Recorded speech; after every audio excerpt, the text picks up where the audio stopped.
সূরাতুন নিসা মানে হলো মহিলার সূরা। কিসের সূরা বলেন তো? বসে আছে কারা? তাহলে উল্টা হয়ে গেল। দেখছেন, উল্টা তো হইল, একজন বলতেছে। কিন্তু মহিলা আছে না নাই? আচ্ছা, মহিলা ছাড়া কি উপায় আছে? মহিলা ছাড়া উপায় আছে। মহিলার যদি প্রয়োজন নাই হয়, এই যে যুবক ছেলে পেলে কিছু ইতিমের মতো গার্লস স্কুলের সামনে যে সিট হয়ে পড়ে থাকে, কি প্রয়োজন আছে? দেখেন ওরা যাবে গার্লস স্কুলের সামনে, প্রয়োজন আছে।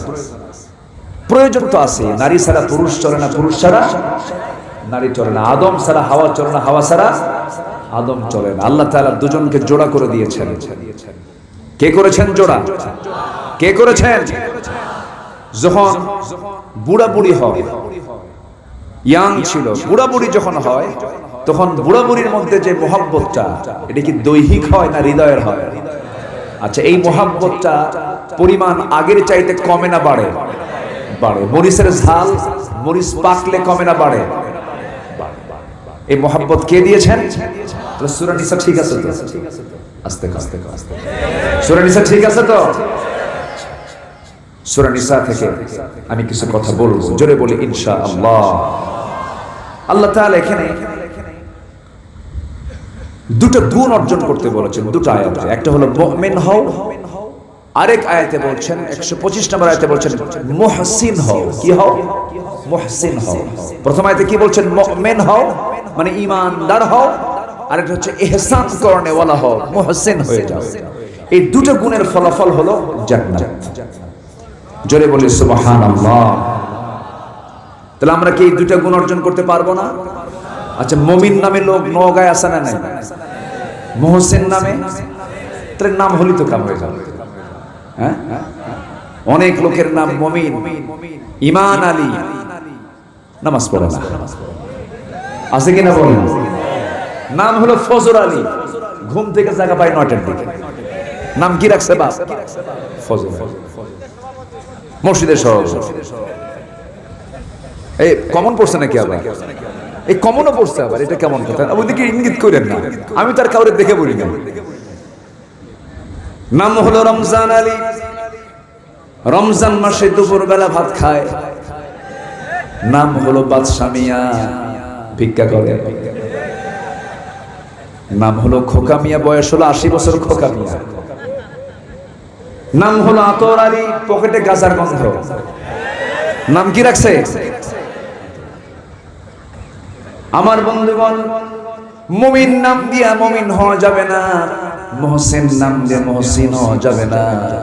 মুমিন হতে হলে আল্লাহ রাব্বুল আলামিন বলছেন, আল্লাহ রাব্বুল আলামিন সুন্দর করে বলছেন, ওয়া মান ইয়া'মাল মিনাস সালিহাতি মিন যাকারিন আও উনসা ওয়া হুয়া মুমিনুন ফাউলাইকা ইয়াদখুলুনাল জান্নাহ ওয়ালা ইউযলামুনা নাকিরা।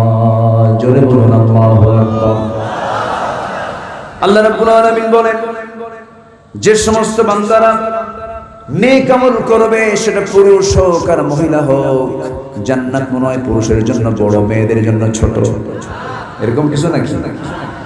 জান্নাত পুরুষের যেমন বড় হবে, নারীরও তেমন বড় হবে, কোনো কম বেশি করা হবে না। দুনিয়াতে যদিও মেয়েরা বাবার সম্পত্তি অর্ধেক পায়, আবার ছেলেরা বাবার সম্পত্তি তার ডাবল পায়। এর মানে আবার ভুল বুঝবো না মায়েরা, মেয়েদেরকে ইসলাম ঠকায় দিচ্ছে। না না, ছেলেদের সম্পদের মধ্যে ক্ষয় আছে, ব্যয় আছে, কিন্তু মেয়েদের সম্পদের মধ্যে কোনো আয় আছে কিন্তু ব্যয় নাই। এই জন্য আল্লাহ রাব্বুল আলামিন মেয়েদেরকে যে পরিমাণ নির্দিষ্ট করে দিয়েছেন, তাতে কোনো ক্ষয় নাই, থেকে যায়। বরঞ্চ দিন শেষে দেখা যায় পুরুষেরটা খরচ হয়ে যায়, শেষ হয়ে যায়, মেয়ে মানুষেরটা ঠিকই সম্পদ থেকে যায়। ঠিক কি না? এটাই বাস্তবতা।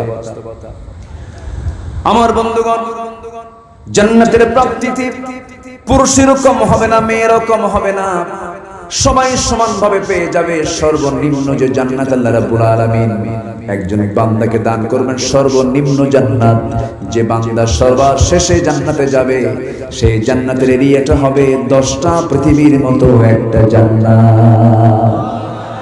জান্নাত মনে হয় ছোট হয়ে গেছে, কয়টা পৃথিবীর মতো বলেন তো? 10টা পৃথিবীর মতো একটা জান্নাত সর্বনিম্ন জান্নাতীকে দেওয়া হবে। আর এই সর্বনিম্ন জান্নাত যদি 10টা পৃথিবীর মতো হয়, 7 দিনে একদিন শুধু নামাজ পড়লে জান্নাতটা পাওয়া যাবে। এই দেশে 5 ওয়াক্ত মুসল্লি বেশি না 7 দিনের একদিন মুসল্লি বেশি? বলেন বলেন বলেন। 7 দিনে একদিন। শুক্রবার নামাজ পড়তে যাবার বলে আল্লাহ ছাড়েন আমিও পারি না, আল্লাহু আকবার। এইরকম করে চিন্তা করি, বান্দা তুমি জান্নাত পাবে না। জান্নাত পেতে হলে তোমাকে জান্নাতের লাইনে কাজ করতে হবে দিল থেকে। কি থেকে বলে? দিল থেকে তোমাকে কাজ করতে হবে। আমার বন্ধুগণ, এই দুনিয়ায় ঈমানটাকে টিকে রাখার জন্য আমার রাসূলকে ফলো করতে হবে। রাসূলের জীবনে পরীক্ষা কম আসছে না বেশি আসছে? বলেন, কম আসছে না বেশি আসছে? বেশি আসছে। মুমিন যদি হতে চাই, ঈমানদার যদি হতে চাই, অবশ্যই আমার আপনার জীবনে পরীক্ষা চলে আসবে, এটাই স্বাভাবিক। আমার নবীর জীবনে পরীক্ষা হয়েছে কম না বেশি? আশাদ্দুন নাসি বালাউল আম্বিয়া সুম্মাল আমসাল ফাল আমসাল। এই দুনিয়াতে সবচেয়ে বেশি জুলুমের শিকার, পরীক্ষার সম্মুখীন হয়েছে সবার আগে হলো আল্লাহর নবীরা। আল্লাহর নবীদের চাইতে বেশি কষ্টের শিকার করেছেন এমন ঈমানদার পৃথিবীতে আর দ্বিতীয়টা নাই।